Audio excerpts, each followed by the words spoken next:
Oké, nou jij.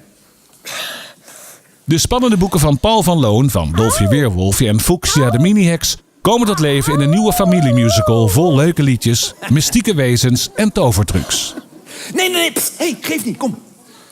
Je moet alleen het belangrijkste nog leren. Wat? Janken naar de maan. Janken naar de maan? Ja, kom, ga je staan. Ik zal het je uitleggen. Die kant op kijken, schouders naar achter, borst naar voren, goed zo. Hoofd omhoog. En janken maar!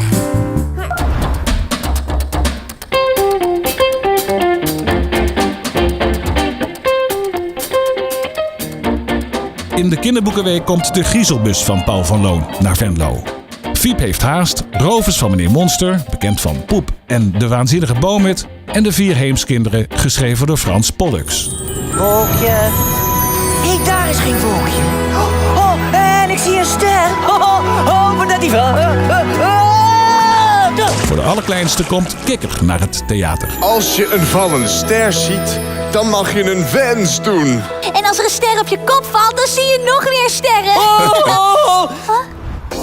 Ontmoet je tv-helden brandweerman Sam en buurman aan buurman live in het theater, of ga op een sprookjesachtig avontuur met Doornroosje, Robin Hood en Peter Pan.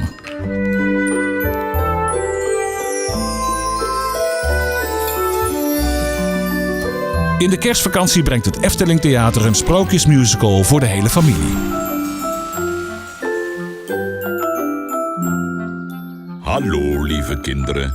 Wij leven hier in het Sprookjesbos meestal lang en gelukkig. Maar er was eens een dag dat dat anders was.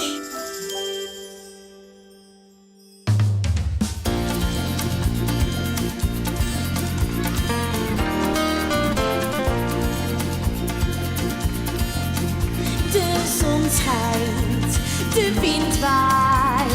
Tijd dus om te vliegen en niet in het Sprookjesbos eerst wachten. En dan rennen. Ik ga hier staan, ja, en dan laat jij de vlieger los. Oké, even nog.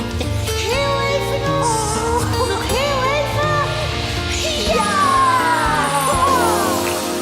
Bereid je voor op de middelbare school met de avonturen van Brugklas Live. Bekend van de populaire tv-serie. Of Pijnstillers, een musical naar het bekende boek van Carrie Slee.